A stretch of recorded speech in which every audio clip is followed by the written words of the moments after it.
Hello friends, welcome to psychology இன் தமிழ். நான் doctor Jitendra. இன்றைக்கு வீடியோவில் நம்ம இந்த gen yin yang wu wei சீரீஸில் இன்னொரு வீடியோ பார்க்க போகிறோம். உங்களுக்கு நிறைய பேருக்கு அனிமேஷன்றது ரொம்ப பிடிக்குன்றது தெரியும். ஆனாலும் எக்ஸ்ப்ளனேஷன்ஸ் அதிகமாக இருக்கிற வீடியோஸ், இந்த மாதிரியான வீடியோஸுக்கு எனக்கு தெரிஞ்சு வீடியோ தான் பெட்டர் அப்படின்னு நான் நினைக்கிறேன். எந்தெந்த இடத்துல நிறைய பாயிண்ட் இருக்க மாதிரியான வீடியோஸ் இருக்கோ அதுக்கெலாம் வேணால் நம்ம அனிமேஷனுக்கு போய்க்கலாம். ஊவேயை பற்றி ஊவேனா என்ன அப்படின்ட்டு நிறைய பேர் கேட்டிருந்தீங்க. அதை எக்ஸ்பிளைன் பண்ணுங்க சார்னு கேட்டிருந்தீங்க. ஊவேனா சிம்பிளி என்னென்னா எஃபர்ட்லெஸ் ஆக்ஷன் அப்படின்னு சொல்லலாம். அதாவது நம்ம நிறைய நேரத்தில் கஷ்டப்பட்டு நிறைய விஷயங்களை தள்ள முயற்சி செய்வோம். அந்த கஷ்டப்பட்டு ரொம்ப அழுத்தம் திருத்தமாக ட்ரை பண்ணுறதுனால தான் நம்மளால் நிறைய விஷயங்களை சாதிக்க முடியாது. எளிமையாக வாழ்க்கையை போகிற விதத்தில் போக விட்டு எப்படி நமக்கு வேண்டியதை சாதிச்சிக்கணும் அப்படின்ற ஒரு கான்செப்டுக்கு பேர் தான் ஊவே அப்படின்னு சொல்லலாம். இன்றைக்கி கான்செப்டுக்கு போயிடுவோம். இந்த ரொம்ப நல்ல பையன், ரொம்ப நல்ல பொண்ணு அப்படின்னு சொல்லுவாங்க தெரியுமா? அவங்களுக்கு வாழ்க்கையில் எப்பயுமே நிறைய பிரச்சனைகள் இருக்கிறத நம்ம பார்த்துருப்போம். சின்ன வயசுலேயோ இல்லாட்டா வளர்ந்த வர பருவத்துலேயோ எல்லாருக்கிட்டேருந்து நல்ல பேரே வாங்கியிருப்பாங்க. ஆனாலும் அவங்களால வாழ்க்கையில் ஜெயிக்க முடியாது. நிறைய நேரங்களில் பிரச்சனைகளை மாட்டிப்பாங்க. இந்த ரொம்ப நல்ல பையன், ரொம்ப நல்ல பொண்ணே ஒரு காலகட்டத்தின் சூழ்நிலையினால ஒரு தவறான திசையை நோக்கி பயணிக்கவும் நிறைய வாய்ப்புகள் உண்டு.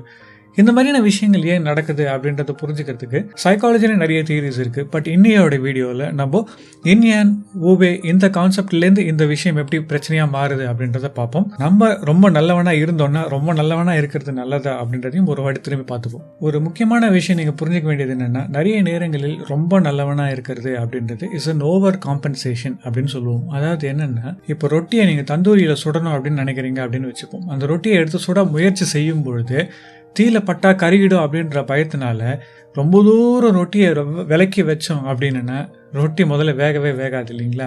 ஏன், என்ன காரணம் அப்படின்னு பார்த்தீங்கன்னா, சுற்றுமோ அப்படின்ற பயத்தினால நம்ம அதிலேருந்து ரொம்ப விலகி வெளியில் நிற்கிறதுனால அந்த பர்பஸ் எது சால்வ் ஆகணுமோ அதுவே சால்வ் ஆகாமல் இருக்கும். அந்த மாதிரி தான் வாழ்க்கையில் நிறைய நேரங்களில் நம்ம தப்பே செஞ்சிடக்கூடாது அப்படின்றதுனால செயலையே அற்று சுத்தமாக எந்த விஷயத்தையுமே செய்யாமல் நம்ம இயல்புகளுக்கு ரொம்பவும் அப்பாற்பட்டு தேவையில்லாமல் நம்மளையே நம்ம டிஸ்டன்ஸ் பண்ணி வச்சுப்போம்.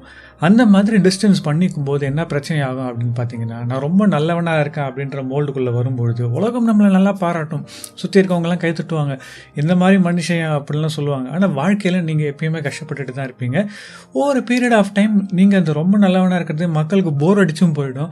அப்பா எப்போ நல்லவர் தான்ப்பா, ஆனால் அவர் கூடலாம் உட்கார முடியாதுப்பா, பேச முடியாதுப்பா, எப்போ பார்த்தாலும் ரொம்ப நல்லவர் மாதிரியே பேசுவார்ப்பா அப்படின்ற ஒரு பெர்ஸ்பெக்டிவ்க்கு வந்துடுவாங்க. ஸோ இதில் ரெண்டு பிரச்சனை உருவாகும்.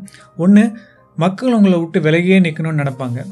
நிறைய நேரங்களில் நீங்கள் மக்களுடன் போய் சேர்ந்து பழகும் பொழுது உங்களுடைய கூட நிற்கிறதுனால அவங்க இன்னும் ஒர்க்லெஸ்ஸாக தெரிகிற மாதிரி ஃபீல் பண்ண ஆரம்பிப்பாங்க.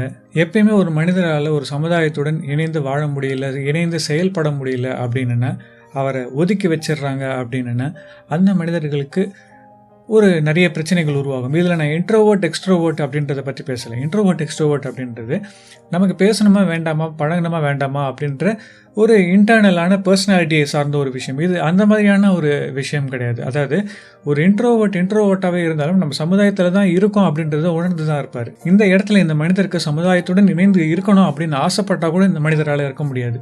ஏன்னா மக்களுக்கு இவரை பிடிக்காம போயிடும். சில நேரங்களில் இந்த ரொம்ப நல்லவனாக இருக்கேன் அப்படின்ற ஒரு பிரச்சனையெல்லாம் நம்ம என்ன பண்ணுவோம் அப்படின்னு பார்த்தோன்னா, எல்லாத்தையுமே ஜட்ஜ் பண்ண முயற்சி செய்ய ஆரம்பிப்போம். எல்லாத்துலேயுமே பர்ஃபெக்ஷன் எதிர்பார்க்க ஆரம்பிப்போம். ஒரு விஷயம் யோசிச்சு பாருங்கள், நம்ம வாழ்க்கையில் எல்லாமே ப்ராசஸ் தான். நீங்கள் இன்றைக்கி ஓரளவுக்கு ரிஃபைண்டாக இருக்க மாதிரி, ஒரு தெளிவாக இருக்க மாதிரி உங்களுக்கு தோணுச்சு அப்படின்னா, நீங்களே உங்களோட ஒரு 10 வருஷத்துக்கு முன்னாடி யோசிச்சு பாருங்கள், 5 வருஷத்துக்கு முன்னாடி யோசிச்சு பாருங்கள் எப்படி இருந்திருக்கீங்க அப்படின்றது. அன்னிலேருந்து நீங்கள் இன்றைக்கி வந்திருக்கும் போது பார்த்தீங்கன்னா இன்றைக்கி பெட்டராக இருக்க மாதிரி நீங்கள் ஃபீல் பண்ணலாம்.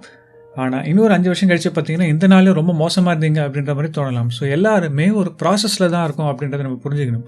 ஸோ நான் ரிஃபைன் ஆகிட்டேன் அப்படின்றதுனால மற்றவங்க ரிஃபைன் ஆகலை அப்படின்றதுனால அவங்க தப்பானவங்கன்றது கிடையாது. அவங்களோட ப்ராசஸில் அவங்க வேறு ஒரு ஸ்டேஜில் இருக்காங்க இன்றைக்கி அப்படின்றது தான் உண்மை. ஆனால் ரொம்பவும் பர்ஃபெக்ஷன் எதிர்பார்க்குற, ரொம்பவும் நல்லவனாக இருக்கணும் அப்படின்னு ஓவர் காம்பன்சேட் பண்ணுற நிறைய பேரால் இந்த மாதிரி யோசிக்க முடியாது. மற்றவங்களை நம்ம ஜட்ஜ் பண்ண ஆரம்பிப்போம். இப்படி இருக்காங்க, இவன்லாம் ஒரு மனுஷனை, இந்த மாதிரிலாம் செய்கிறாங்களே, இதெல்லாம் தப்பு இல்லையா அப்படின்ட்டு நம்ம ரொம்ப தப்பு பார்க்க ஆரம்பித்தோம். மற்றவங்களை பற்றி மேலே இருக்கிற நெகட்டிவ்ஸையே பார்க்க ஆரம்பித்தோம் அப்படின்னா, குற்றம் பார்க்கின் சுற்றம் இல்லைன்னு சொல்லியிருக்காங்க இல்லைங்களா? அது மாதிரி தான் சுற்றி யாருமே உங்கள் கூட நிற்கவே மாட்டாங்க. ஏன்னா பார்த்தீங்கன்னா எல்லார் மேலேயும் இருக்கிற தவறுகளை மட்டுமே நீங்கள் பார்க்க ஆரம்பிச்சிருவீங்க. இந்த விஷயங்கள்லாம் நடந்துக்கிட்டு இருக்கும்பொழுது இன்னொரு விஷயமும் நடக்கும்.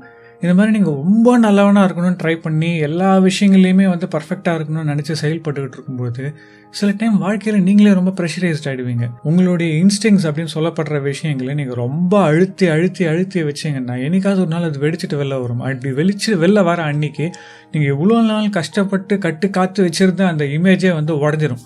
அதுக்கப்புறமா இவ்வளோ நாள் எதுக்கு கஷ்டப்பட்டோம், இவ்வளோ நாள் நல்லவனாக இருக்க ட்ரை பண்ணோம், இதுக்கப்புறமா என்னுடைய பர்சனாலிட்டி மாறினதுக்கப்புறமாவும் என்னை யாருக்கும் பிடிக்கல, இதுக்கு முன்னாடியும் எனக்கு பிடிக்கல அப்படின்ற ஒரு தேவையில்லாத ஒரு ஜோனுக்குள்ளே போய் நம்ம மாட்டிப்போம். இது எல்லாத்துக்குமே காரணம் எதுவாக இருந்தது அப்படின்னு பார்த்தீங்கன்னா, நான் ரொம்ப நல்லவனாக இருக்கணும் அப்படின்னு நினைக்கிறதும், நான் ரொம்ப நல்லவனாக காமிச்சிக்கணும் அப்படின்னு நினைக்கிறதும். அதுதான் இந்த இமேஜ் வெளியில் உருவாக்கிக்கிறது ஒரு விஷயம், இன்னொன்று மனசுக்குள்ளேயே உருவாக்கிக்கிறது தான் இன்னும் பெரிய பிரச்சனை. ஏன்னா உலகத்துக்கு நடிக்கிறதாவது பரவாயில்லைங்க, அதில் நம்ம மற்றவங்களை ஏமாற்றணும்னு நினச்சி ஏமாற்றிட்டு இருக்கோம். ஆனால் நிறைய நேரத்தில் இந்த ரொம்ப நல்லவனாக இருக்கணுன்ற நடப்பில் நம்மளையே ஏமாற்றிக்க ஆரம்பிச்சிருவோம், நம்மளே ரொம்ப நல்லவன்னு நம்மளே யோசிக்க ஆரம்பிச்சிருவோம். அது இன்னும் பெரிய பிரச்சனையாக போய் முடியும். ஸோ இந்த காரணத்துக்காகத்தான் நம்மளுடைய இயல்பை நம்ம ரொம்ப லூஸ் பண்ணிடக்கூடாது. நம்ம இம்பர்ஃபெக்ட் தான் அப்படின்றத புரிஞ்சுக்கணும். சில நேரங்களில் சில தவறுகள் செய்கிறது தவறு இல்லை அப்படின்றத தெரிஞ்சுக்கணும். நான் ரொம்ப பர்ஃபெக்டாக தான் இருப்பேன் அப்படின்னு நீங்கள் நினச்சிங்க அப்படின்னா அந்த ஒரு விஷயம் தான் உங்களுடைய மிகப்பெரிய ட்ராப்பாக மாறும் அப்படின்றத ஞாபகம் வச்சுக்கோங்க. ட்ராப்னா என்ன? அதுதான் நீங்களே உங்களுக்கு விரிச்சிக்கிற வலை. அந்த வலையில் நீங்களே விழுந்து பிரச்சனையில் மாட்டிப்பீங்க. ஸோ உங்களோட வாழ்க்கையில் நீங்கள் ரொம்ப நல்லவராக இருந்தாலோ ரொம்ப நல்லவராக இருக்க முயற்சி பண்ணிக்கிட்டு இருந்தாலோ ஒன்று தெரிஞ்சுக்கோங்க, அது சரியான பாதையாக இருக்கிறது கஷ்டங்க. வாழ்க்கையில் இயல்பை ஏற்றுக்கிறதும் வாழ்க்கையோட 2 சைடையுமே அக்செப்ட் பண்ணிக்கிறதும் நம்மளுடைய தவறுகளையே நம்ம அக்செப்ட் பண்ணிக்கிறதும் தான் நம்மளுடைய வாழ்க்கையில் நம்ம முன்னோக்கி போகிறதுக்கான ஒரு வழியாக இருக்கும். நம்மளுடைய தவறுகளை எந்த அளவுக்கு அக்செப்ட் பண்ணிக்கிறோமோ, பரவாயில்ல தப்பு இல்லை, ஏதோ தப்பு செஞ்சுட்டேன், அதில் என்ன இருக்குது அப்படின்றத நம்ம எந்த அளவுக்கு அக்செப்ட் பண்ணிக்கிறோமோ அந்த அளவுக்கு நம்ம மற்றவங்களையும் அக்செப்ட் பண்ணிக்க ஆரம்பிப்போம். ஏன்னா முதல்ல ஒரு மனிதன் தன்னைத்தானே மன்னித்துக்குள்ளே தெரிஞ்சுக்கணும். நம்ம பண்ணுற தப்பை நம்ம முதல்ல மன்னிச்சிக்கணும். அப்படி மன்னித்தோம் அப்படின்னா தான் நம்ம மற்றவங்களுடைய தப்பையும் மன்னிக்க முடியும். ஸோ தவறுகள் அப்படின்றது தவறில்லை, பர்ஃபெக்டாக இருக்கணும் அப்படின்ற ஆசை வேண்டாம். நல்லது செய்யணும்னு நினைக்கிறது தப்பு இல்லை, ஆனால் நல்லது மட்டுமே எப்போ பார்த்தாலும் எந்த இடத்துலையும் செஞ்சுக்கிட்டே இருப்பேன், என்ன நடந்தாலும் சரி எப்படி இருந்தாலும் சரி அப்படின்னு நினச்சி செய்கிறது சில நேரங்களில் பிரச்சனையாகி போய் முடியலாம். ஸோ வாழ்க்கையோட பாதையில் அதை விட்டு வாழறது ஈஸியாக இருக்கும். ரொம்ப ரிஜிடாக இல்லாமல் உங்களையே நீங்கள் கொஞ்சம் லூசன் அப் பண்ணிக்கிட்டிங்கன்னா, ஃப்ரீயாக இருந்தீங்கன்னா வாழ்க்கை ஈஸியாக இருக்கும். ரொம்ப நல்லவன்ற இமேஜை நீங்களும் உருவாக்காதீங்க, மற்றவங்களுக்கும் அதை காமிக்காதீங்க. நீங்கள் இம்பர்ஃபெக்ட் தான், நம்ம எல்லாருமே இம்பர்ஃபெக்ட் தான். அதை அக்செப்ட் பண்ணிக்கிட்டோம்னா நம்ம வாழ்க்கை எளிமையாக இருக்கும். ஸோ இன்னொரு கான்செப்ட் இன்னொரு வீடியோவில் சந்திப்போம். உங்களுக்கு இதில் ஏதாவது கேள்விகள் இருந்தால் கீழே கமெண்ட்டில் பதிவு செய்யுங்க. இந்த வீடியோ உங்களுக்கு பிடிச்சிருந்தா லைக் பண்ணுங்கள். இது யாருக்கு யூஸ்ஃபுல்லாக இருக்குமோ அவங்களுக்கு ஷேர் பண்ணுங்கள். சைக்காலஜி இன் தமிழுக்கு சப்ஸ்கிரைப் பண்ணுங்கள். தேங்க்ஸ் ஃபார் வாட்சிங் this video and have a great time.